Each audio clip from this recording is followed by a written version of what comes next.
Buen día, chicos. ¿Me escuchan bien?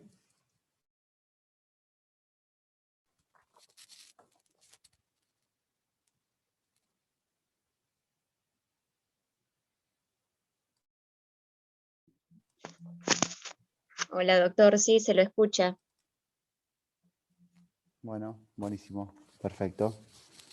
Bueno. Somos los que estamos, quedamos poquitos, ¿no?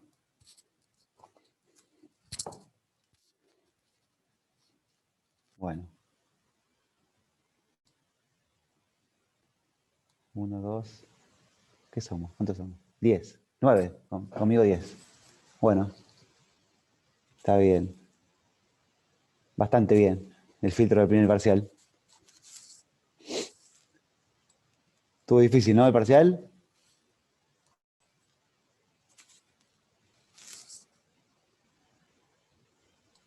Y hubo algunas Bueno. preguntas que eran medias capciosas, doctor, al principio, pero bueno, por lo menos se pasó.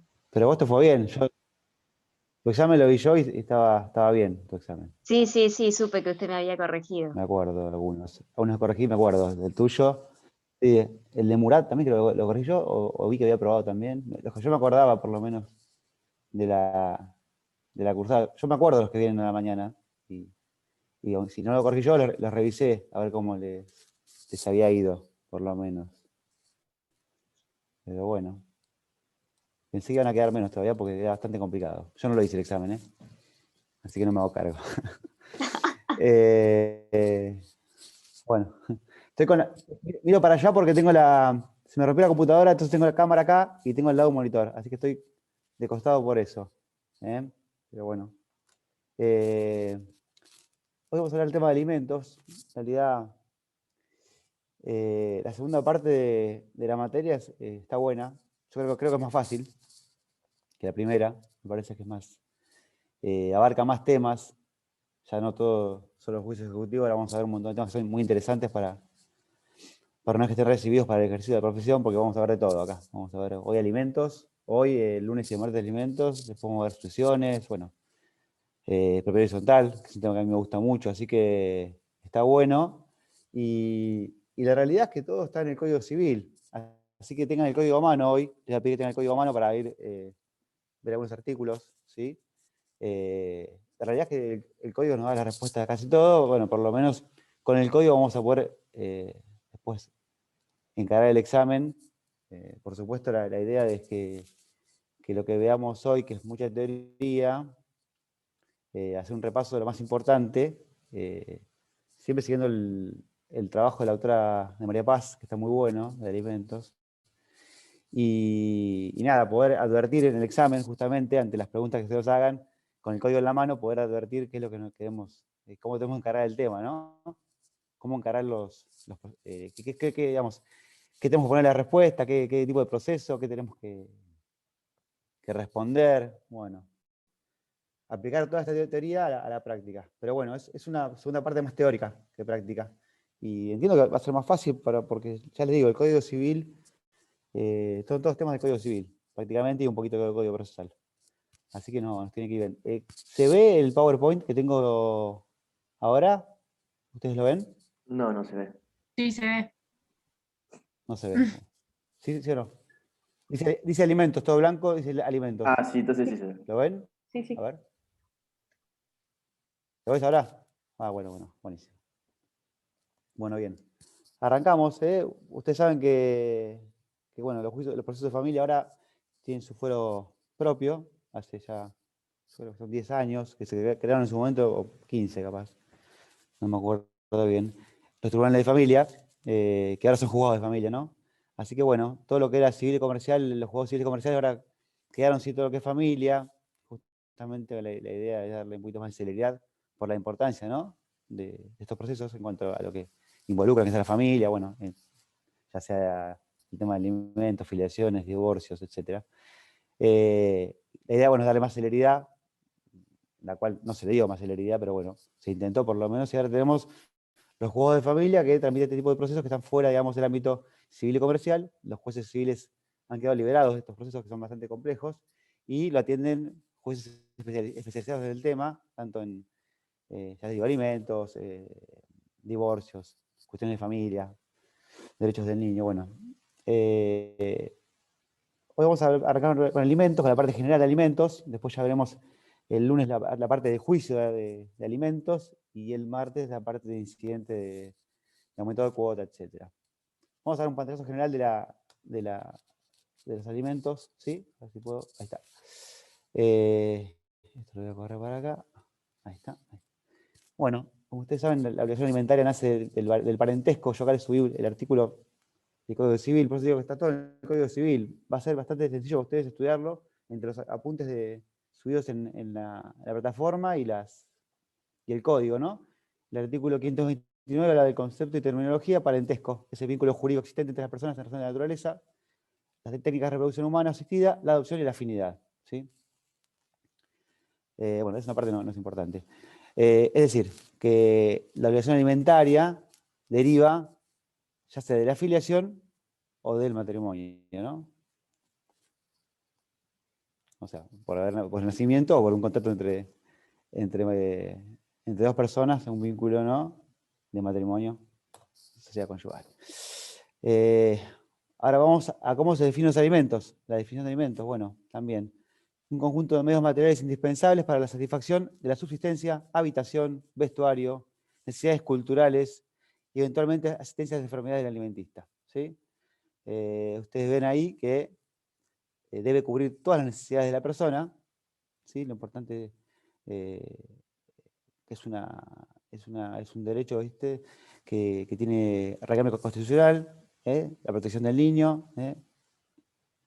Y bueno, la idea de los alimentos justamente es que cubra todas sus necesidades desde el nacimiento, ¿sí?, hasta la mayoría de edad. Ahora vamos a ver el tema de la mayoría de edad, hasta qué edad es, cómo puede ir variando, pero bueno, en principio, ¿sí?, hasta los 21 años, esa cuota alimentaria, esos alimentos, deben cubrir todas sus necesidades para la formación del mismo, ¿no?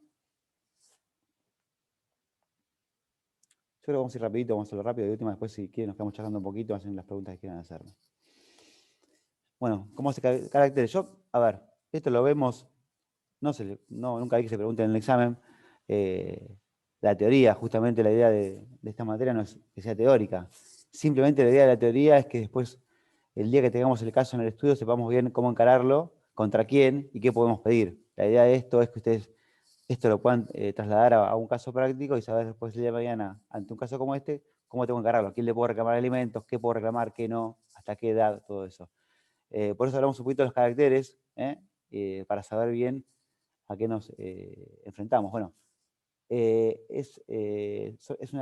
los alimentos son una obligación personalísima, o sea, no se transmite por acto entre vivos ni por vía sucesoria. ¿Está bien? Yo no puedo transmitir son míos, es la obligación del alimentado es propia y del obligado a darlo también. No puede ser transmitido. Hay una excepción, que yo ahora lo voy a leer, que es el 434, que es el caso sucesorio. Por eso decía, tiene el código a mano. El 434 habla en el caso de que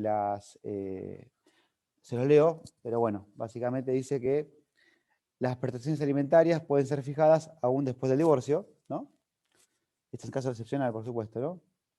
A favor de quien padece una enfermedad grave preexistente al divorcio que le impide autosustentarse, perdón. Y acá viene la parte que nos importa a nosotros. Si el alimentante fallece, por eso está el tema de la vía sucesoria, la obligación se transmite a sus herederos. Es decir, que el obligado al pago de alimentos a una persona enferma, aún después del divorcio, si muriera esa persona, sus herederos estarían obligados a cubrir esa cuota alimentaria a la ex cónyuge, ¿no?, de su padre, supongo en este caso. El obligado al pago, en este caso, digamos, a pesar del fallecimiento del obligado principal, sus herederos deberán cumplir con esa obligación alimentaria. Esto porque a veces hay algunos acuerdos post-divorcio de alimentos. No es lo más común, cuando se divorcia no hay alimentos entre cónyuges, pero puede haber, ya lo vamos a ver más adelante.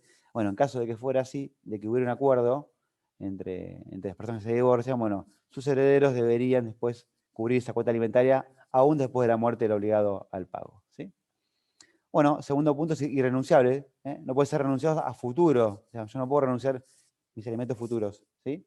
Lo que sí puedo en todo caso en caso de que ya fueran devengados, es no cobrarlos o no reclamarlos judicialmente. Es un tema distinto, pero yo no puedo renunciarlos a futuro, ¿sí? Ahora, yo, por ejemplo, supongamos, tengo una cuota alimentaria establecida y no los reclamé, no quiero reclamarlos, eso sí, digamos, es como una renuncia en este caso, ¿se entiende? Pero nunca puede ser a futuro. Sí, ya fueron devengados, los pasados. Inalienable, bueno, obviamente está fuera de comercio, no se puede vender estos derechos, ¿no? Irrepetible, una expresión no se puede repetir. Recíproca. ¿Por qué recíproca? Bueno, porque todos tienen el hecho de alimentos, los obligados al pago de alimentos se obligan recíprocamente. Yo, por ejemplo, con mi padre conmigo, podríamos reclamar los alimentos tranquilamente, entre parientes. Y esto que es muy importante, la última parte es muy importante, que es una deuda de valor.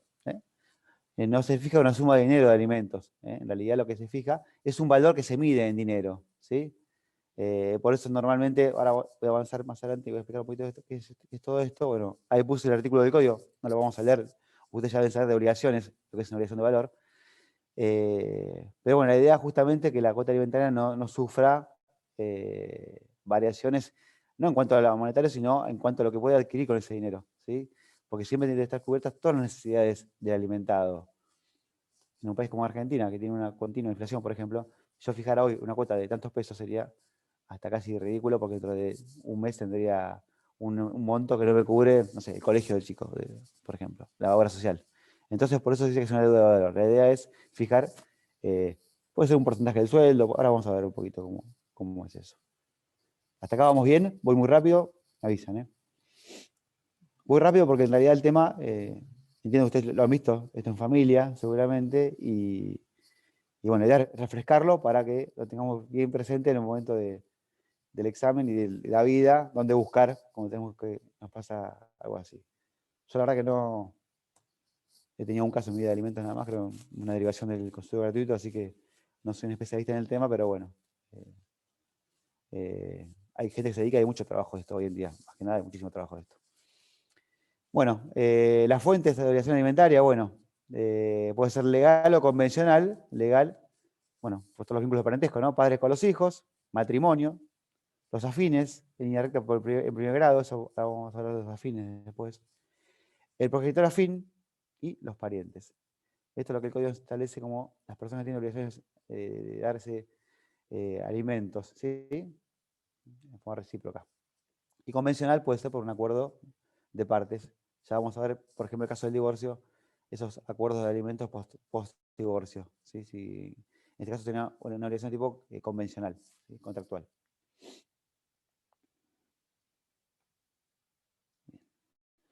Vamos a ver ahora, un poquito en cada caso, cómo esta obligación alimentaria, qué diferencias tiene, cómo se establece la cuota, quiénes son los legitimados, ¿sí? Esta parte es interesante porque, bueno, puede tener vinculación con lo que podemos ver en el examen después y en la vida profesional, ¿no? Bueno, arrancamos con los hijos menores, ¿sí? Que es el caso más común, digamos, de pedidos de cuota alimentaria, ¿no? No me quiero meter en el juicio de alimentos que lo van a dar el lunes, pero bueno, un poquito vamos a hablar, ¿sí? Bueno, legitimado pasivo. Esperen que acá, ahí se me fue para. Legitimados pasivos. Bueno, el menor puede, digamos, reclamar alimentos a ambos padres, ¿no? Ambos padres están obligados a asumir esta cuota alimentaria, esta obligación de cubrir todas las necesidades de sus hijos, ¿no? Bueno, el artículo 658 establece que ambos progenitores tienen la obligación de alimentar a sus hijos, ¿sí? Y bueno, ¿cómo se compone esta cuota alimentaria? Un poquito adelante al principio. Son prestaciones monetarias de una especie. Acá lo que hoy, capaz que a veces no conviene que sea algo monetario, sino, por ejemplo, establecer cuota de pago del colegio, cuota de pago de la obra social.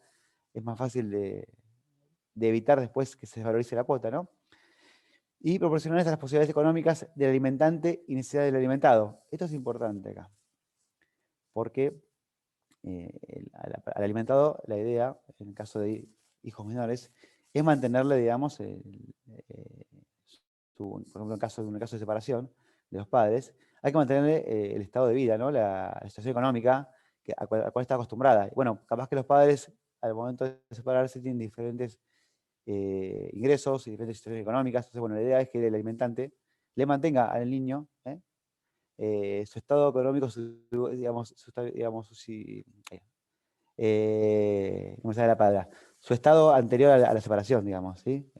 Por ejemplo, si ha tenido colegio privado, no puede dar, por ejemplo, porque la madre no puede cubrir su parte en el colegio público, si hace determinados deportes, debe dejar de hacerlos, si va a un instituto de inglés, por ejemplo.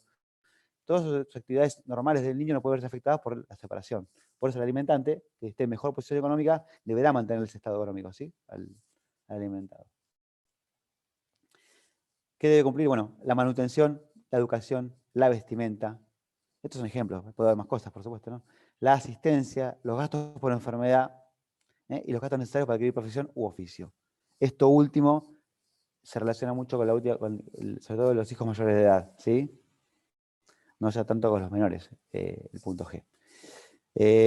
Bueno, el contenido de la obligación alimentaria, la prestación de alimentos comprende lo necesario para la subsistencia, habitación, vestuario, asistencia médica, estado físico y civil.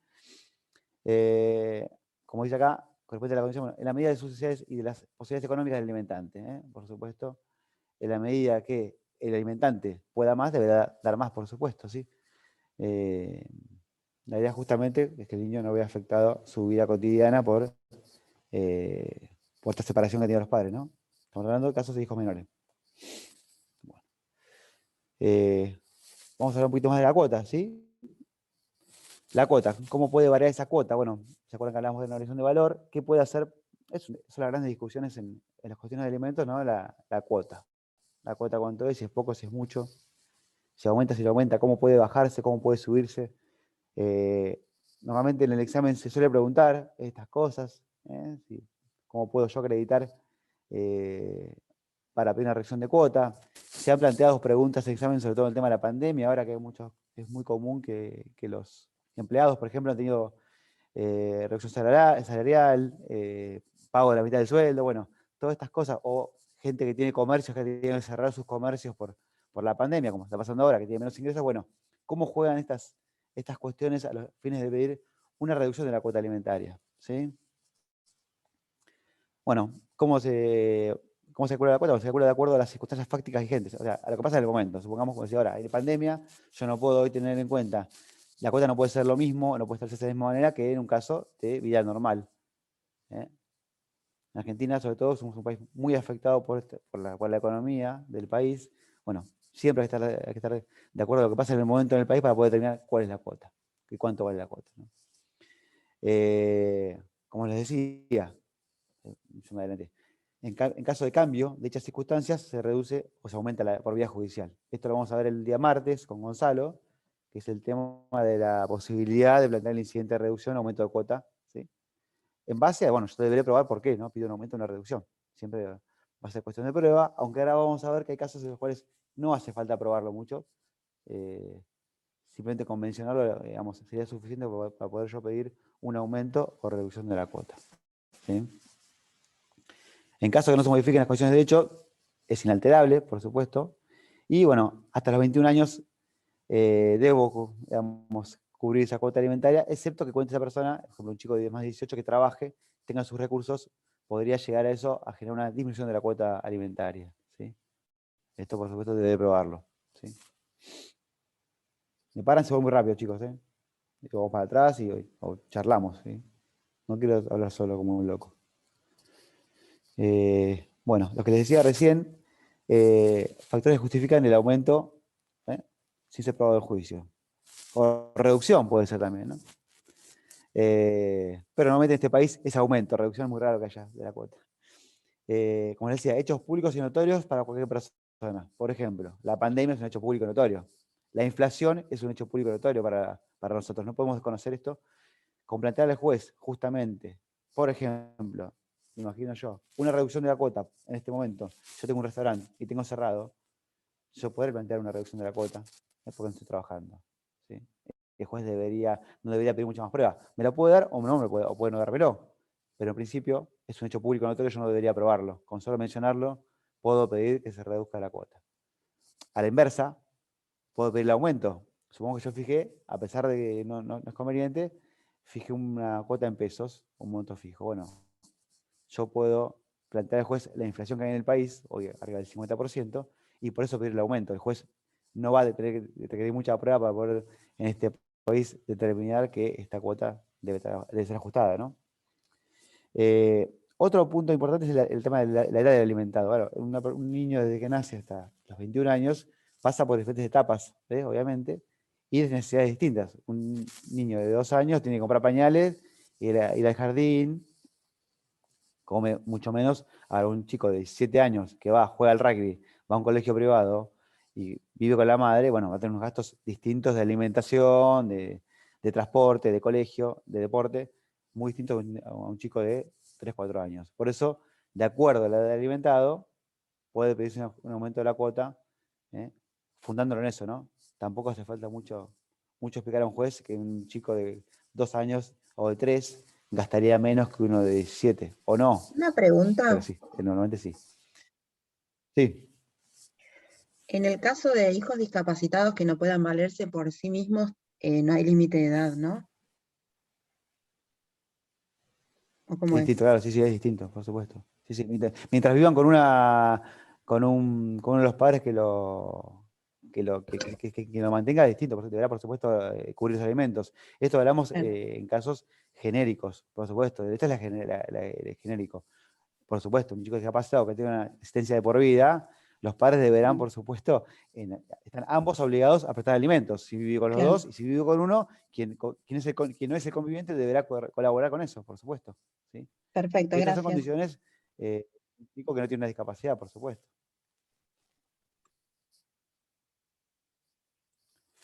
Bueno, un tema importante a tener en cuenta para monitorear la cuota, ¿no? Para calcular la cuota, es el famoso tiempo de contacto. ¿Qué pasa con el chico que vive con uno de los padres o vive con los dos, mitad y mitad? Siempre hablamos en caso de separación, por supuesto, ¿no? Si viven los dos juntos, los mismos padres, bueno, ambos deberán colaborar a la manutención del chico. Si en un matrimonio que gana más, pone más. Pero bueno, obviamente, en caso de que hubiera una separación, bueno, deberemos estar al tiempo de contacto. ¿Qué es el tiempo de contacto? Bueno, el artículo 666 habla de cuidado personal compartido. Dice, en el caso de cuidado personal compartido, si ambos progenitores cuentan con recursos equivalentes, cada uno debe hacerse cargo de la manutención cuando el hijo permanece bajo su cuidado. ¿Sí? Digamos, en situación de igualdad entre ambos padres, que ganan más o menos la misma plata, y si pasa mitad de cantidad de días con uno y con el otro, no debería en este caso haber reclamos de alimentos cruzados. Debería cada cual ocuparse de mantenerlo cuando está con él y nada más. Es muy raro, pero bueno, suele pasar. Y después dice, sigo con el artículo, si los recursos de los progenitores no son equivalentes, acá lo que hablaban recién, aquel que cuenta con mayores ingresos debe pasar una cuota alimentaria al otro para que el hijo goce el mismo nivel de vida, eso vemos de hoy, mismo nivel de vida, en ambos hogares. El chico deberá tener en ambas casas una vida similar en cuanto a cosas sencillas, tener internet, tener televisión, cable, una computadora, todas las cosas que un chico hoy puede requerir, más en estos tiempos de ahora, ¿no? No sé, bueno, la idea justamente es que quien tiene mayores ingresos colabore con el otro padre para que el niño, pasa que esto da lugar a veces a abusos, ¿no?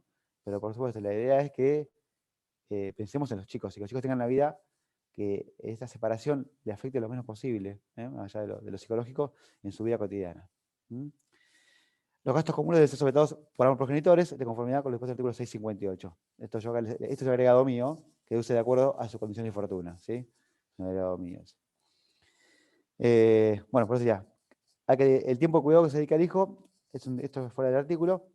¿Esto qué se refiere? Por ejemplo, la persona que pasa más tiempo con el chico, si por ejemplo hay más días que está con un padre y con el otro, bueno, ese tiempo de cuidado se meritúa al momento de calcular la cuota. Se toma como que, digamos, se descuenta, digamos, de la plata que debe poner. Si pasa más tiempo conmigo, yo, digamos, eso va a descontar lo que yo debería poner por alimentos, porque se entiende que el tiempo que está conmigo, yo estoy en el chico gastando dinero. Eso cuando pasa más tiempo con un padre que con el otro, ¿no? Y en el caso de los abuelos, es un tema que es muy interesante, es un tema que se pregunta mucho, que vamos a hablar después específicamente de los abuelos, la decisión alimentaria de los abuelos, ¿cómo es? En el caso que, supongamos, se le pidan alimentos a los abuelos, al momento de calcular la cuota que deberán pagar los abuelos, debe tenerse en cuenta el tiempo que pasa con los abuelos. Si pasa mucho tiempo con los abuelos, eso se va a descontar luego de la cuota alimentaria. ¿Sí? Ahí agregué el artículo 660, que habla de las tareas de cuidado personal, y si las tareas cotidianas que realiza el progenitor que ha asumido el cuidado personal del hijo tienen un valor económico, esto bueno, lo que hablábamos recién, y constituyen un aporte a su manutención. O sea, que el tiempo que está conmigo es un aporte de alimentos. No monetaria, sino en tiempo que yo le dedico a mi hijo, que dejo de hacer otras cosas, de trabajar, etcétera, ¿sí? Entonces, al momento de fijar la cuota, se considera ese tiempo como a favor de la persona, del alimentante. Se descontaría, digamos, de lo que uno debería pagar de alimentos. Bueno. Un tema, seguimos hablando de la cuota, seguimos con la cuota alimentaria. Falta de trabajo del padre alimentante. Digamos, el padre alimentante no podrá eximirse de pagar los alimentos de su hijo, aún cuando no tuviera trabajo, o poco trabajo, o no le alcanzara la plata para vivir. Digamos, el padre alimentante no puede eximirse del pago de los alimentos por decir que no tiene trabajo, tiene poco trabajo o no le alcanza la plata. Siempre deberá hacer su máximo esfuerzo para cumplir su obligación alimentaria, ¿sí? Bueno, ya que por ejemplo, deberá ocupar horas libres en tareas remuneradas. Deberá hacer lo que tenga que hacer, pero no puede. Y si no lo cumple, bueno, digamos, tendrán una acción en su contra, que lo verán el día lunes, por alimentos, ¿sí? Y tendrá todas las cautelares y todas las acciones en su contra que sean necesarias para poder cumplir con su obligación. Pero no es un eximente si yo no tengo plata, no tengo trabajo para decir no voy a cumplir con mi obligación. No me exime del cumplimiento. Lo sumo que deberá obligado judicialmente y tener una condena en contra en un juicio de alimentos, ¿sí? Con eso, con todo lo que se conlleva, una posible inhibición, una medidas cautelares correspondieran, embargo, etc. No me quiero adelantar, pero bueno, es importante tener claro esto, ¿no? Hay posibilidad de que el padre o madre pudiera decir que yo no puedo cumplir con mis obligaciones alimentarias, ¿sí? Siempre hablamos de no conviviente, por supuesto, ¿no? Estamos hablando de hijos menores, ¿se acuerdan, no? Hasta acá. Esto le decía, esto es muy interesante, es muy importante, y es un tema de examen. Normalmente se hace una preguntita con esto y hay que decir cuál es la trampita de todo esto. Tiene una trampita este tema. Obligación alimentaria a cargo de los abuelos. Bueno, los abuelos, digamos, tienen obligación de base legal que deriva de la responsabilidad parental. Es decir, los abuelos tienen obligación alimentaria con sus nietos, ¿sí? Bueno, un fundamento obviamente es en la solidaridad familiar, digamos, en que los niños no pueden estar sin cubrir sus necesidades alimentarias, pero es importante tener claro esto. Esta obligación es subsidiaria. Esta palabra es muy importante, subsidiaria de la obligación principal de los padres. O sea, no es principal. Primero, debo reclamarle alimentos a mis padres y después a mis abuelos. O, en caso de que yo puedo reclamarle a mis abuelos directamente, pero debo demostrar que mis padres no me pueden, digamos, cumplir mi cuota alimentaria o no me cumplen. ¿Se entiende? Yo puedo hacerle un juicio directamente de alimento a mis abuelos, pero en esa demanda deberé demostrar por qué lo hago contra ellos. ¿Por qué lo hago y no lo hago contra el obligado principal? Bueno, justamente el obligado principal no tendría los medios, no estaría cumpliendo, y por eso, o por ejemplo, me entero, pregunta del examen del año pasado, si no me equivoco, se planteaba la posibilidad de una persona alimentante, un padre alimentante, que por la pandemia le rebajan el sueldo a la mitad, entonces como cobra la mitad, no le puede cubrir la cuota alimentaria al hijo. Entonces, ¿cuál es el planteo? ¿Qué puede hacer el hijo? Decía, en este caso, bueno, justamente lo que puede hacer el hijo es demandar a los abuelos, reclamar a los abuelos esa diferencia de cuota, ¿sí? En una acción judicial, demostrando justamente que los padres, pues justamente por este tema de la pandemia, por el tema que fue rebajado el sueldo en un 50%, le pide al juez que el abuelo cumpla con esas necesidades del niño. Bueno, esa es una pregunta que se hizo, pero es muy importante, que es subsidiaria. Tengan claro eso, lo voy a repetir de nuevo, abajo lo puse de vuelta, en negro lo puse, es subsidiaria, ¿sí? Pero bueno, la idea es que es subsidiaria, pero yo no necesito reclamarle al principal. Podría simplemente demostrando que el principal no me puede cumplir, puedo demandar al abuelo, en este caso, ¿sí? Por los abuelos, en este caso, deberán cubrir. Yo creo que desde que estoy en la cátedra, ya lo he visto varias veces preguntado este tema.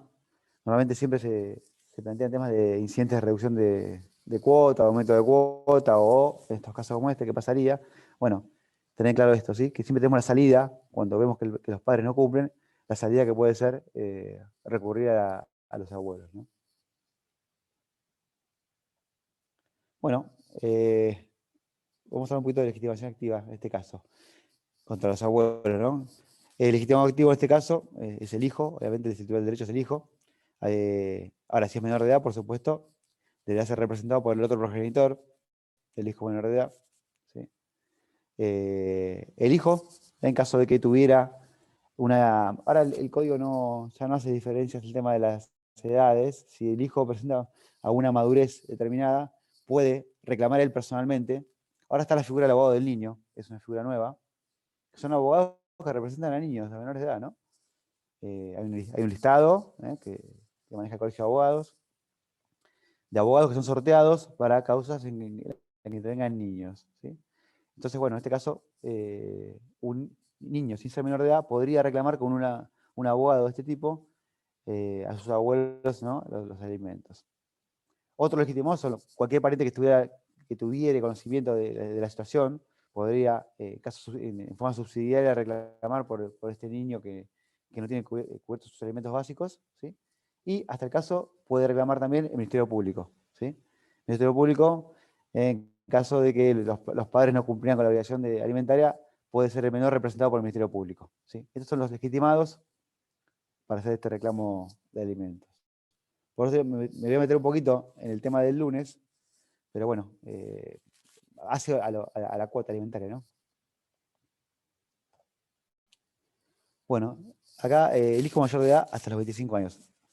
Terminamos con hijos menores, vamos a hijos mayores ahora, ¿sí? O sea, a partir de los 18 años.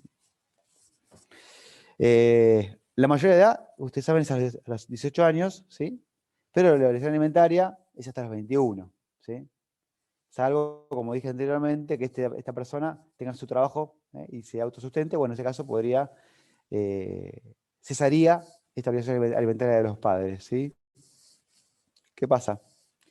En el caso de que este niño, ya grande, adolescente, ya hombre, estuviera estudiando, o en la facultad, como ustedes, o bueno, algún tipo de preparación, puede ser no la facultad, otro tipo de preparación profesional, bueno, en este caso se extiende la obligación alimentaria hasta los 25 años. Así que avísenle a sus padres que hasta los 25 años por lo menos tienen que bancar en la facultad. Ya después, si no se reciben con más de 25, se les va a complicar. Busquen trabajo, ¿sí? Pero hasta los 25 por lo menos tienen la posibilidad tienen la obligación, en realidad, los padres de cumplir con su obligación alimentaria para con los ya hombres, no niños, en este caso, 24, 25 años. Siempre y cuando, por supuesto, esta persona esté estudiando, ¿no? Y se justifique. Bueno, legitimación. El hijo mayor de edad ya es titular de derecho. Si no convive con ninguno, no recibe asistencia económica, puede reclamarle a los dos, como un chico que vive solo, puede reclamarle a ambos padres estos alimentos hasta los 25 años, ¿no? Y también es legitimado el progenitor que vive con el hijo mayor por derecho propio, ¿sí? También podría digamos, el progenitor, él reclamar los alimentos porque vivir con un mayor le genera algún tipo de gasto superior, digamos, más grande en su casa. Entonces podría reclamarle alimentos, ¿sí? El mismo progenitor que convive con el chico ya grande, ¿no? Cuota alimentaria. Bueno, acá la cuota es un poquito distinta en este caso. El progenitor, digamos, en el caso de que lo reclame el padre, el padre convive, tendrá derecho a recibir el dinero y a administrárselo a su hijo mayor de edad, ¿sí?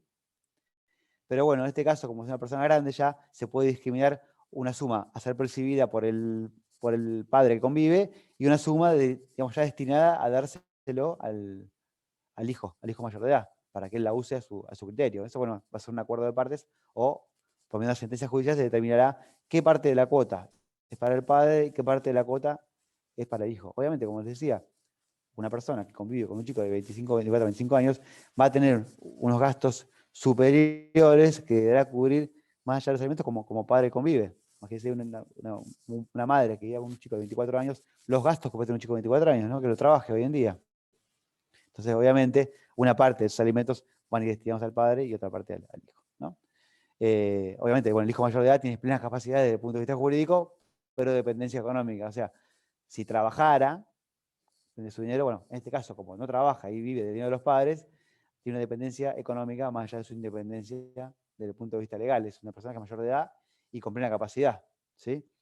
Y yo acá agregué que se le otorga una autonomía. Bueno, justamente como es un hijo mayor de edad, tiene una autonomía para manejar esos fondos, ¿sí? Tendrá la posibilidad, ¿no? Ya como un chico menor, que el padre va a decir en qué gasta el dinero, en este caso, el hijo mayor de edad tendrá autonomía, ¿eh? En la medida que fije el juez o el acuerdo de partes para manejar su dinero, ¿no?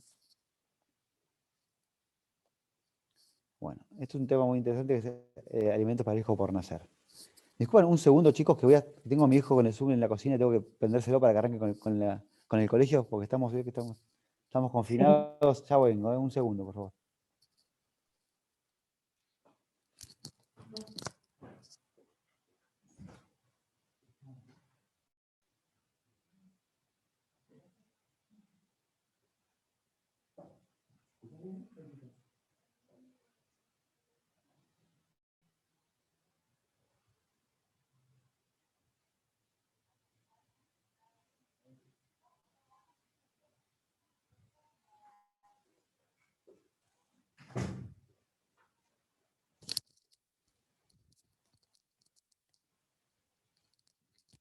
Listo.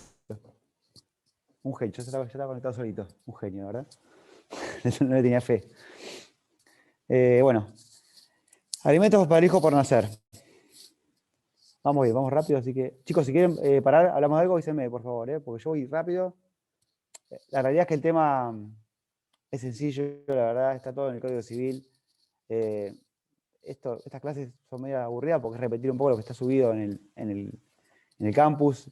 Antes no lo teníamos, esto lo tenemos del campus con toda la información, así que en realidad, si ustedes agarran y leen el artículo de María Paz, es esto mismo, más la charla que podemos tener acá.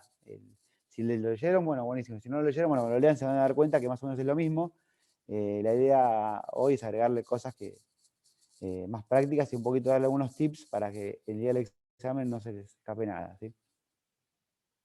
Bueno, hijos por nacer, estamos acá, ¿no? Este es un tema que hoy en día, la verdad, es compleja esta situación porque en realidad, bueno, con la nueva ley del aborto y todo, bueno, hay una discusión obviamente en estas cosas, ¿no? Pero bueno, en principio, por el Código Civil establece, el niño por nacer tiene derecho alimentario, ¿eh? La persona por nacer es incapaz de ejercicio, obviamente, es un incapaz absoluto, está dentro del seno materno, pero se reconoce un derecho a recibir la asistencia necesaria para su manutención. O sea, es decir, el padre deberá, desde el momento de la concepción, asegurar que ese niño que está en el vientre de la madre tenga todo lo que necesita, ¿sí? No le falte nada, obviamente por intermedio de la madre, que va a ser quien recibe los alimentos, ¿no? Por supuesto. O sea, la madre, yo acá agregué, es la legitimada para reclamar alimentos en representación del niño, no lo hace por ella, sino lo hace por su hijo, ¿eh? Que está... Por eso digo que es medio contradictorio con el tema del aborto ahora, porque si es persona por nacer y puede recibir alimentos, bueno, después habría que ver cómo funciona en ese caso. Pero bueno, en principio, el código lo establece, tiene derecho a alimentos, ¿eh? Como les decía recién, debe cubrir necesidades básicas e indispensables del niño por nacer mientras se encuentra en el seno materno. O sea, me imagino yo, todo lo que la madre necesita para el crecimiento de su hijo, de tomar vitaminas, de controles médicos, de tener asistencia médica, del pago de los gastos de ecografías, de lo que hiciera falta para que ese niño pueda nacer saludable. Bueno, todos esos gastos, obviamente, la madre deberá aportar y el padre deberá también aportar a ello, ¿sí? Y acabo un poquito la discusión más el tema de la filiación, ¿eh? En el caso en el caso de un matrimonio, o que fuera reconocido ya por el padre, el niño por nacer que es de él, bueno, en ese caso es indiscutible el tema de los alimentos. En caso de un vínculo extramatrimonial, hay que acreditarlo de otra manera. Ahí ya puede llegar a un juicio de filiación, o ¿cómo puede ser? Bueno, debe acreditarse, obviamente, que esa pareja en el momento convivió en el momento de la concepción, ¿sí? Por ejemplo, o algún tipo de reclamo filiatorio en la justicia para poder acreditar justamente que ese es el padre, ¿no? Y que deberá cubrir con esa obligación alimentaria, ¿sí? Entonces, en principio, en un matrimonio es mucho más sencillo. En el caso de vínculos extramatrimoniales es más complejo de probar. O sea, probar que ese niño es de la persona a la cual se le reclaman alimentos, ¿no? Es un tema de prueba más que nada. Pero en principio, si estuviera dado todas las condiciones de prueba y se probara que esta persona es el padre, bueno, él deberá cubrir justamente con las necesidades de la madre para que el niño nazca sano, ¿sí? Desde la concepción misma. ¿Sí? ¿Qué tiene la legitimación para reclamar en este caso? Bueno, obviamente el titular de derechos es el hijo por nacer, pero bueno, como tal no puede reclamar. Lo va a hacer su madre embarazada, que es quien lo representa legalmente. Cualquier pariente que tuviera conocimiento también puede reclamar por ese niño, ¿sí? Y el Ministerio Público Fiscal igual. Sería casi como un hijo menor en este caso. Se lo equipara al hijo menor.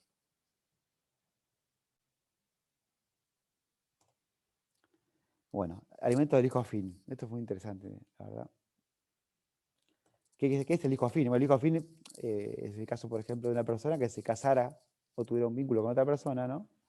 Y esa otra persona tuviera un hijo menor de edad. ¿Sí? Es el padrastro, sería mal dicho. Bueno, ya acá puse la definición, es un cónyuge o conviviente de progenitor que tiene a su cargo el cuidado personal de su hijo menor de edad. La persona tiene un hijo menor de edad que vive con ella y se casa con otra persona, ¿sí? O convive con otra persona. Bueno, ahí se genera un vínculo entre ese niño y la pareja de su madre o de su padre, puede ser. Ese es el progenitor afín, ¿sí? No hay un vínculo de sangre, es un vínculo jurídico en este caso, ¿sí? Hay un deber alimentario de fuente legal, ¿sí? Y es subsidiario también esto.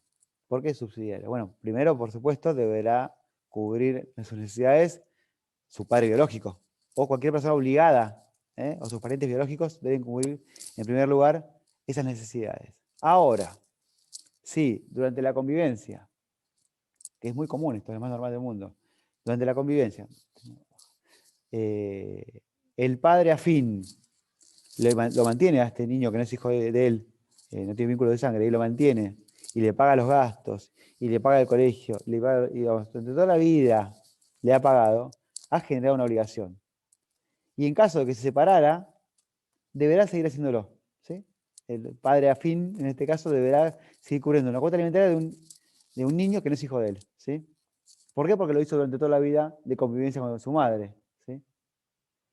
En este caso, bueno, el juez determinará por cuánto tiempo va a ser esta carga alimentaria y cuál sería el monto. Pero bueno, es una excepción, por supuesto, pero ocurre y mucho, ¿sí? Más en los tiempos que vivimos ahora. Entonces, bueno, tener en cuenta eso, ¿sí? A pesar de que los padres estén separados nuevamente, este padre fin deberá pasar la cuota alimentaria de ese chico que no es su hijo, pero sí, durante la vida de convivencia, lo ha tratado como tal y lo ha mantenido como tal, ¿sí? Digamos, debe mantener su nivel de vida. Acá yo agregué por imperativo de solidaridad familiar. Siempre, chicos, tengan en cuenta que todo lo que estamos viendo apunta a la protección de los niños y de los menores, de la juventud, que tengan un crecimiento acorde a sus necesidades, que no les falte nada. Y todo lo que dice el código, todo lo que van a ver después en otro tipo de convenciones de derechos del niño, se pasa por encima de otros derechos para justamente que al niño no le falte nada. Este es un caso. Acá no hay un vínculo de sangre, no hay un vínculo, pero bueno, como esta persona fue quien lo mantuvo durante toda la vida de convivencia con su madre o con su padre, deberá seguir haciéndolo. Aún post separación sería en este caso. ¿Sí? Legitimación. Yo después, esto se los mando, si quieren el PowerPoint, se los mando, si quieren. No dice mucho más que lo que dice el apunte, pero bueno, como un resumen para ahí sirve. Bueno, aquí puede, digamos, el hijo representado por su progenitor podrá reclamarle a este padre afín, un tutor que tuviera el niño podrá hacerlo, ¿sí? También. O por sí mismo con asistencia letrada, ¿sí? Lo que hablábamos hoy, el tema de que los niños ya ahora pueden reclamar, ¿sí? Obviamente con un abogado que lo represente. Bueno, acá alimentos para el pariente necesitado. Esto es entre parientes. Esto es muy interesante, también muy interesante, me parece. Bueno. Acá, bueno, si tenemos un hermano que le va bien en la vida, le podemos pedir unos mangos para que nos ayuden. Así que, a partir de ahora. Los parientes de línea recta sin límites de grados, parientes de línea recta para arriba para abajo, ¿no? Y los hermanos uni o bilaterales, puede ser hermano o medio hermano, se deben alimentos recíprocamente. Por ejemplo, si hay un hermano que le va bien, y quieren pedir, le pueden reclamar alimentos, sépanlo, ¿sí? Les decía, puede ser parientes de línea recta, ¿sí? O hermanos, ¿sí? Puede ser hermanos bilaterales o unilaterales, puede ser solo de padre o solo de madre o de padre y de madre. Quien se encuentra en una situación más desfavorable puede pedirle al que tiene una situación más favorable alguna cuota alimentaria, ¿sí? La legislación activa, bueno, debo acreditar, por supuesto, la falta de medios económicos suficientes y la imposibilidad de adquirirlos por medio del trabajo, ¿no? Debo probar que yo estoy en una situación que no puedo, por mis propios medios, conseguir el dinero para poder mantenerme, ¿no? Y la legitimación pasiva, o sea, ¿contra quién? ¿No? Son parientes en línea recta, luego los hermanos y en tercero los afines. O sea que es bastante amplio a quién le puedo reclamar alimentos. Ustedes lo ven acá, es bastante amplio. Como les decía recién, son debidos por los que estén en mejor posición. Quien está en mejor posición deberá ayudar a quien está en peor posición. Y en caso de que, por ejemplo, yo tuviera 2 o 3 hermanos, y reclamar a uno solo, bueno, ahí entre ellos podrían reclamarse, o sea, repetirse el dinero que pusieron para ayudarme a mí, o en caso de que yo demandara a todos, todos deberán colaborar proporcionalmente para poder cubrir mi cuota alimentaria, ¿sí? Entre mis hermanos. Acá puse, bueno, en caso de que hubiera más de un obligado, el que haya prestado alimentos puede repetir contra los otros. Si, digamos, éramos 3 hermanos obligados y pagué solo yo puedo reclamar a mis otros hermanos que me devuelvan la parte proporcional que puse yo por ellos para ayudar a mi hermano que está pasando una situación mala, ¿no?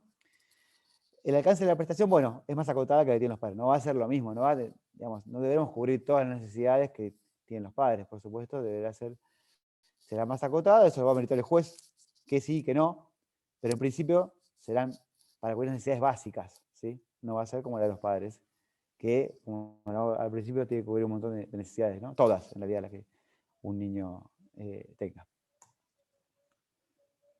Otro tema muy interesante, en muchos casos esto en la práctica en realidad, los alimentos para el cónyuge o para el ex cónyuge. Bueno, para el cónyuge en realidad, bueno, acá puse supuestos, los que conviven, están separados de derechos o los divorciados, ¿no?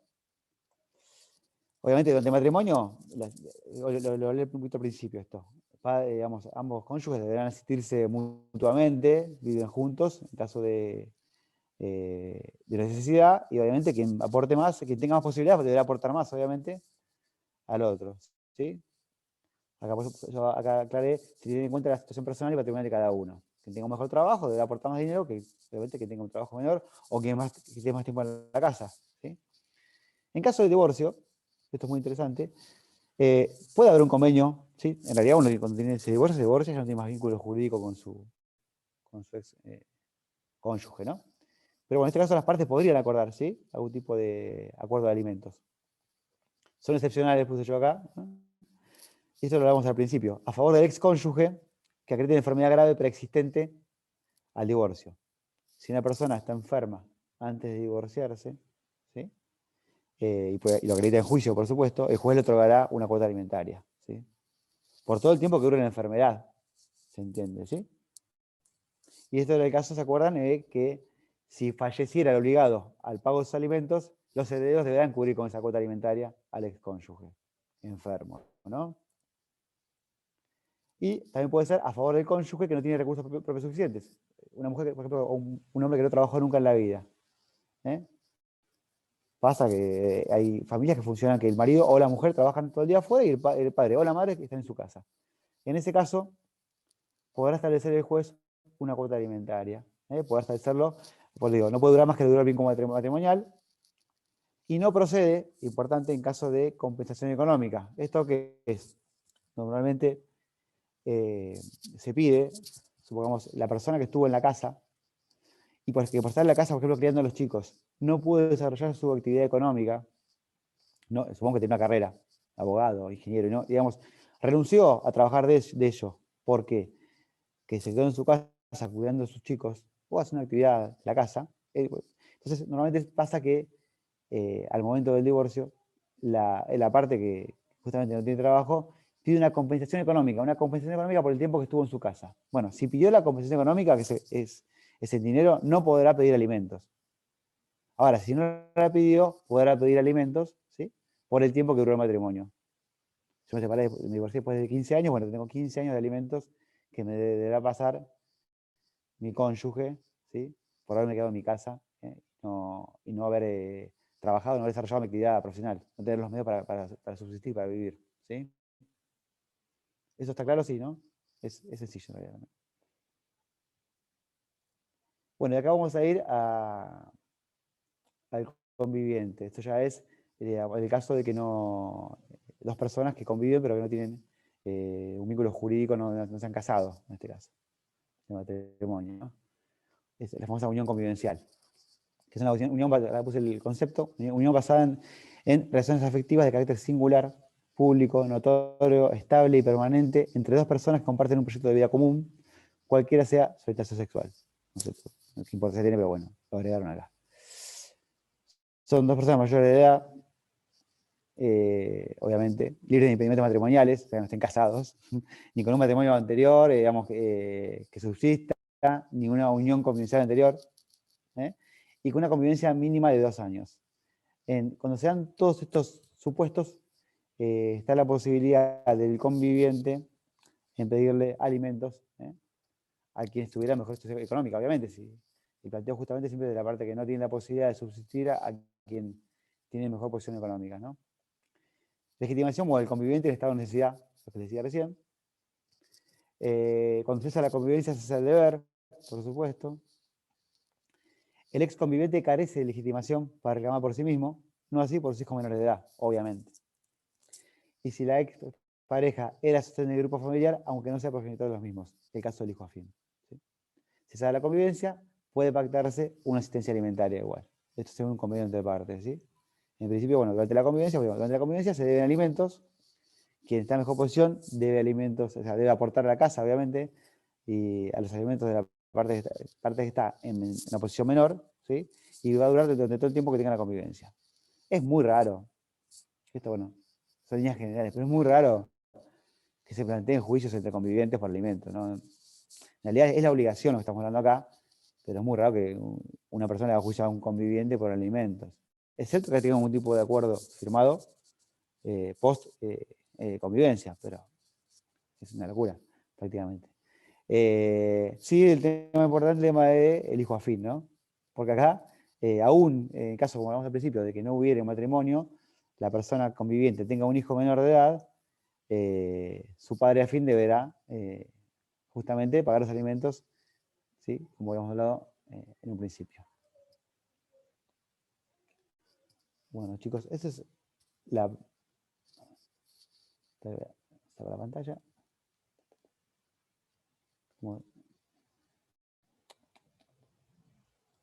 Listo.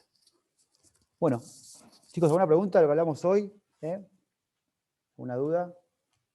Yo ya les digo lo que a mí me parece que es importante y lo que se toma en el examen. Vean temas de cuota, es importante ver el tema del ajuste de cuota, lo que les hablé, el tema de la posibilidad de ese ajuste de cuota, ya sea cuando no hay que probarlo o cuando hay que probarlo, por ambos motivos.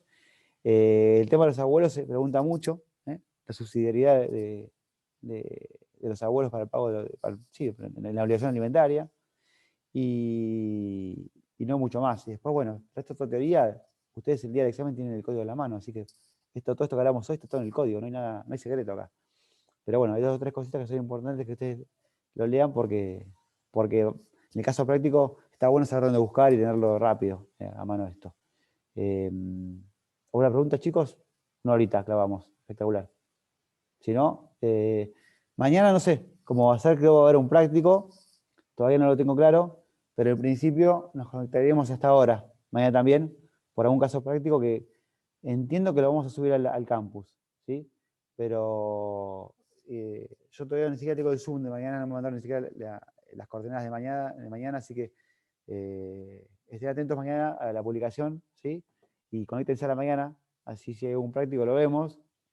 Estimo que va a venir por el tema de la subsidiariedad de los alimentos, algo por ahí va a venir, pero bueno, yo creo que hoy a la tarde van a subir en el campus. Si lo pueden leer para mañana, léanlo. Mañana lo abrimos y lo resolvemos en clase, ¿sí? Hagamos así ahora, hasta tanto veamos si vuelve la presencialidad. Si no, bueno, ustedes saben, me gusta corregirlos y verlos ahí en clase, pero bueno, hasta que esto vuelva, que no sabemos si va a volver, seguiremos así. Y nada, chicos, bueno, los felicito por haber pasado el primer examen, y estudien que falta poco. Esta parte es la parte más fácil, ¿sí? Nada, chicos, nos vemos mañana, ¿sí? Gracias, doctor. Chao, hasta Hasta luego. mañana. Chao, hasta Chao, mañana. cuídense.